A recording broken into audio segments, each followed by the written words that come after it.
आम्हाला 31च्या दिवशी ढकलावी लागली गाडी. सो विषय असा झाला की आम्ही तिथे डेकोरेशन करणार होतो, तिकडे गाडी लागली. आम्ही म्हटलं ती गाडी करून आपण तिथे डेकोरेशन करू, पण ती गाडी चालू होतीच नाव घेत नव्हती. मामा सगळ्यांना ढकलावं लागलं. सो तुमचं स्वागत आहे कृष्णास व्लॉगमध्ये. सो हा माझा फर्स्ट व्लॉग आहे. तुम्ही सबस्क्राईब आणि लाईक करायला विसरू नका. सो आम्ही ठरवलं होतं चुलीवरती मटण आणि चिकन करायचं. सो चुलीवरची टेस्ट म्हणजे जबरदस्त. कोकणात हेच करतो. सो इथे आमची सगळी मोठी माणसं चूल पेटवतात. सो मी म्हटलं चला आपण आज एक व्लॉग तरी करूनच टाकूया. आम्ही पॅकेज पिशवी ना रॉकेल नाही ना आमच्याकडे. एक पिशवी टाकली ना हे भूत कोणी हे केलं हे बघा चला बास नाना जी आता वाटप टाकते ती मेसचं काम करते. होय बाहेर ती डब्बे आणि मोठे मोठे ऑर्डर कोथिंबीर चिरली तिला सगळ्याचं प्रमाण माहिती आहे, एक्सपिरियन्स आहे तिला. तो जेव्हाही आमचं काही जेवण करायचं असतं तेव्हा ती सगळं वाटप वगैरे करून आणते आणि आम्ही तिला मदत करतो नंतर.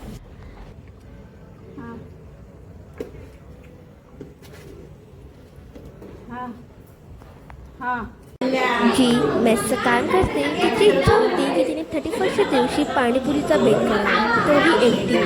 पण आम्ही सगळी तिला नको म्हणालो की चिकन मटनचाही बेक की पाणीपुरी खाल्ल्यानंतर चिकन मटन त्याचा जाणारच नाही. मग ती बोलली की आपण लवकर जाऊया, मग संध्याकाळी भूक लागल्यास तर मी पाणीपुरी.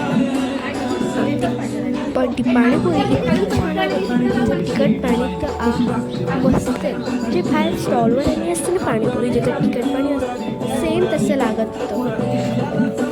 हे जे डेकोरेशनचं सामान आहे ते बाहेरनं नाही तर मी घरात बनवलं. सोबत आम्ही क्रिसमस ट्री बनवलं. सो त्याचं टाकायला विसरले, त्याच्यासाठी खरंच सॉरी. पण हे डेकोरेशन कसं वाटलं ते कमेंटमध्ये सांगायला मला विसरलं. सो आम्ही मस्त सगळी गाणी ऐकत आम्ही डेकोरेशन करत होतो. इतकी मजा येत होती आम्हाला.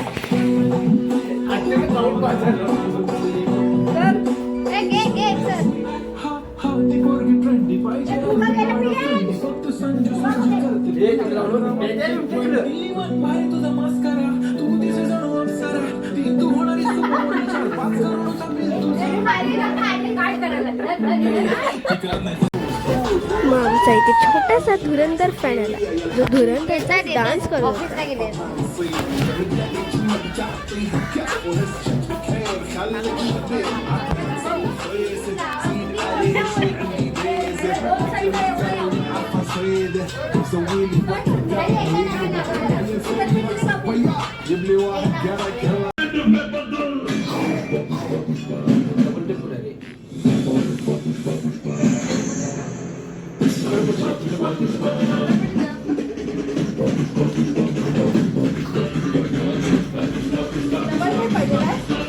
मग आम्ही सगळेजण जेवायला बसलो. जेवण खूपच छान झालं होतं. चुलीवरचं जेवण कोणाला आवडलं. मग आम्ही सगळेजण हाऊजी खेळलो. हाऊजी हा गेम एक पैशांचा गेम असतो. मग आता आम्ही घरी निघालो का की रात्रीचे 2 वाजलेले आहेत.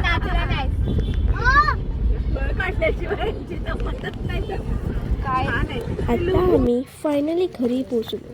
हा व्लॉग कसा वाटला हा सांगायला विसरू नका. So bye bye.